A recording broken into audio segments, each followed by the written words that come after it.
ආයුබෝවන් වෙනද වගේම අදත් මගේ YouTube channel එකට ඔයාලා හැමෝවම සාදරයෙන් පිළිගන්නවා. මං අද කවුරුත් කන්න කැමති බටර් ස්කොච් පුඩින් එකක් හදන්නයි යන්නේ. ඉතින් මං හිතුවා මේක ඔයාලට ගොඩක් වැදගත් වෙයි කියලා. ඉතින් මං කියලා දෙන්නම් කොහොමද මේක රසට මේ විදියට හරි පදමට හදාගන්නේ කියලා. එහෙනම් අපි යමු වීඩියෝ එකට මොනවද වමනා කරන්න කියලා බලමු. ඉතින් අපිට මේකට මුලින්ම උවමනා කරන ප්‍රධාන අමුද්‍රව්‍ය තමයි milkmaid. මම අද පාවිච්චි කරන්නේ ගෙදරම හදාගත්තු එකක්. ඒ වීඩියෝ එකේ link එකත් මම පහලින් දාන්නම්. ඔයාලටත් පුළුවන් බලලා ගෙදරදීම මේ milkmaid එක හදාගන්න. ඒ වගේම අපිට එන්සල්ලට 3-4ක් උවමනා කරනවා. මේක හොඳට තලලා අරගන්න ඕනේ.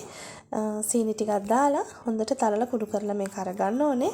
ඒ වගේම සීනි කොප්ප භාගයක්, ඒ වගේම fresh milk කප් එකක්, ඒ වගේම vanila essence තේ හැඳි එකමාරක්. තව අපිට බටර් වමනා කරනවා. බටර් ග්‍රෑම් 50ක්, ඒ වගේම වතුර කෝප්ප කාලක්. තව අපිට බිත්තර වමනා කරනවා. බිත්තර ගෙඩි 4ක් මං අරගත්තා. ඉතින් මේ ප්‍රමාණයන් අඩු වැඩි කරලා ඔයාලාට අරගන්න පුළුවන්. එහෙනම් අපි බලමු කොහොමද මේක හදන්නේ කියලා. මුලින්ම මම මගේ milkmaid ටික මේ විදියට භාජනයකට දාගන්නවා. මේ තියෙන්නේ මම ගෙදරම හදාගත්තු milkmaid. ඔයාලටත් පුළුවන් මගේ වීඩියෝ එක බලලා ගෙදරදීම හදාගන්න. ඒ වීඩියෝ එකේ link එකත් මම මේ වීඩියෝ එකට පහලින් සඳහන් කරන්නම් බලන්න. ඉතින් දැන් මම කරන්නේ මේ භාජනයට වතුර කෝප්ප කාලා දාගන්නවා. දාලා ඒක හොඳට මේ විදියට සෝදලා ඒකත් මේකට දාගන්නවා.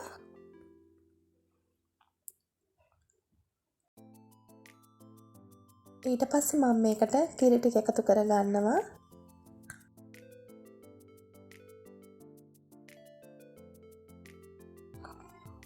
ඒකත් එකතු කරලා හොඳට මේක කලවම් කරගන්න.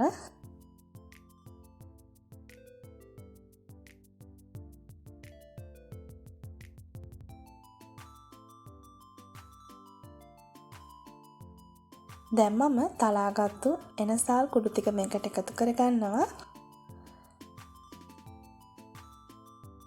සීනි තේ හැඳි කාලක් විතර දාලා එන්සල්ලට 4 හොඳට මේ විදියට කුඩු කරගන්න.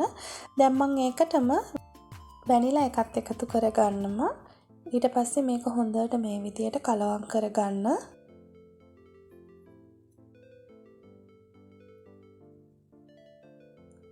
දැන් මේක හරි. මේක දැන් අපි පැත්තකින් තියලා අපේ කැරමල් එක හදාගමු.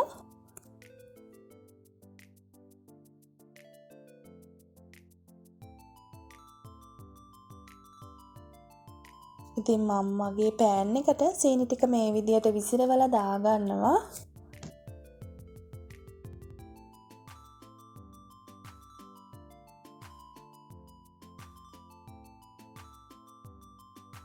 සීනි ටික වැහෙන ප්‍රමාණයට වතුර ටිකක් දාගන්නවා මේ විදියට.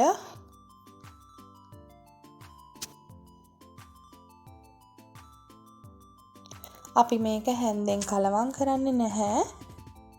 ඉතින් ටිකෙන් ටික ඒක පියවරෙන් පියවර සීනි එකේ පාට වෙනස් වෙනවා. දැන් ඔයාලාට පේනවා.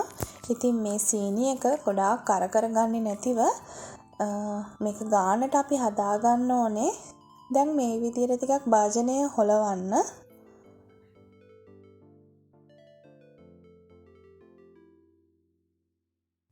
දැන් මම මේකට බටර් ග්‍රෑම් 50ක් එකතු කරගන්නවා. ඒකත් එකතු කරලා මේ විදියට හොඳට කලවම් කරගන්නවා.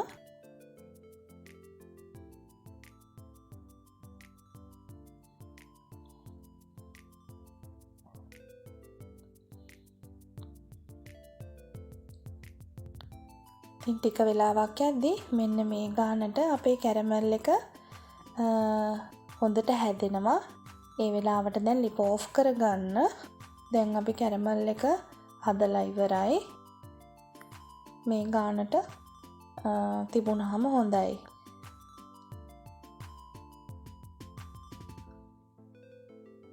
පේනවද ඔයගොල්ලන්ට මේක තමයි හරි. එහෙනම් අපි දැන් මේක බාලා මේක ටිකක් නිවෙන්න තියලා අපි අපේ හදාගත්තු කිරි එකට මේක දාගමු.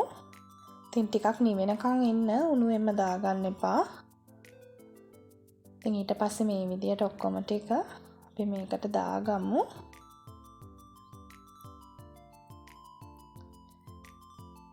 ඊට පස්සේ මේක මේ විදියට කලවම් කරන්න සීනියක ටිකක් මේ විදියට කැට වුණාට පස්සේ ඒක ඔක්කොම දිය වෙනවා.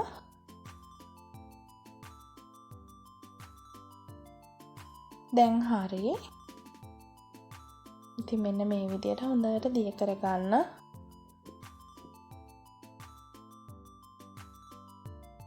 දැන් මේක පැත්තකින් තියලා අපි බිත්තර ටික මේ විදියට හදා ගන්න ඕනේ.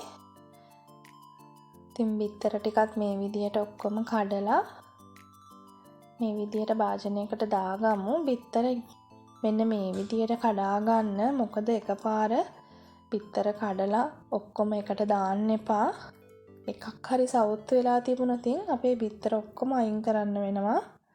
ඉතින් ඒක නිසා මේ බිත්තර ගද්දි ටිකක් මේ විදියට උවමනාවෙන් බලන්න. ඉතින් මම මේකට ලුණු තේ හැඳි කාලක් දාගන්නවා. ඒකත් දාලා මේ විදියට හොඳට මේක හොඳට කලවම් කරගන්නවා.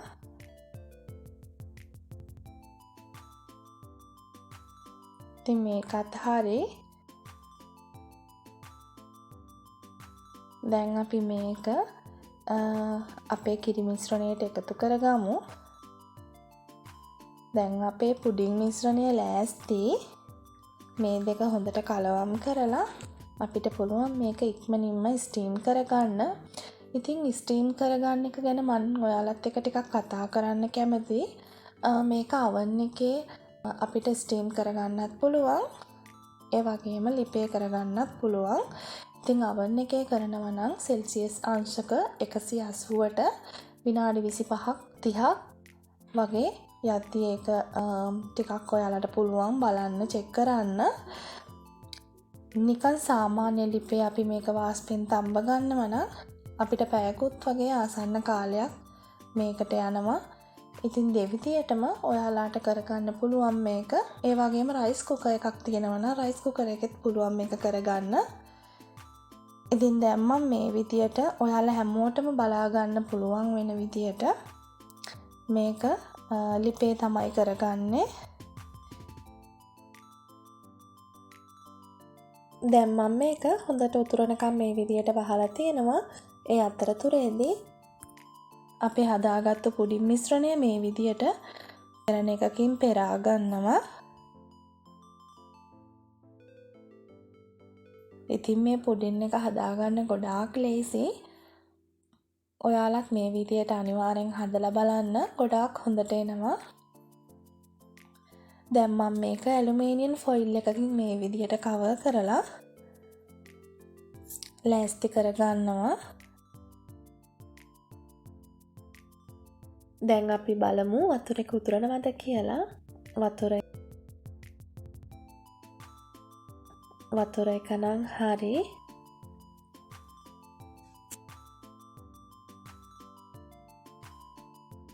දැන් පරිස්සමට අපේ පුඩින් මිශ්‍රණය මේකට තියාගමු. ඉතින් දැන් මම මේක වහලා විනාඩි 40ක් විතර තියලා මම ඇරලා බලනවා. දැන් මේ විනාඩි 40කට පස්සේ අපි ටිකක් මේක චෙක් කරලා බලමු. හොඳට ඇවිල්ලා තියෙනවා. මේක ටූත් පික් එකක් ගහලා අපිට බලන්න පුළුවන් මදි මේක. ඉතින් අපි තව විනාඩි 20ක් විතර මේක වහලා තියමු. ඉතින් මේ තියෙන්නේ විනාඩි තවත් 20කට පස්සේ. ඒ කියන්නේ හරියටම පැයක් ගියා. තව පාරක් අපි චෙක් කරමු. දැන් නම් හරි. අපිට මේක ලිපෙන් බා ගන්න පුළුවන්. දැන් මම ලිප ඔෆ් කරලා මේක එළියට අරගෙන නිවුනට පස්සේ මේ ඔයාලට පෙන්නන්නේ. ඉතින් මේ බලන්න ගොඩාක් හොඳට තියෙනවා. ඉතින් පැයක් හරියටම ගියා මේක තැම්බෙන්න.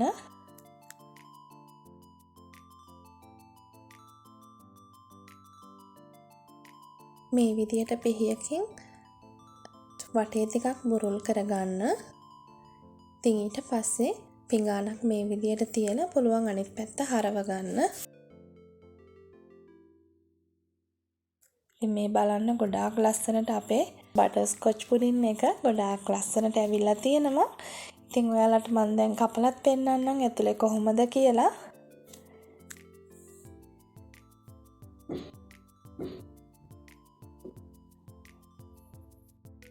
ඉතින් හොඳට ලස්සනට හිල් ඇවිල්ලා තියෙනවා ඇතුලේ මේ බලන්න.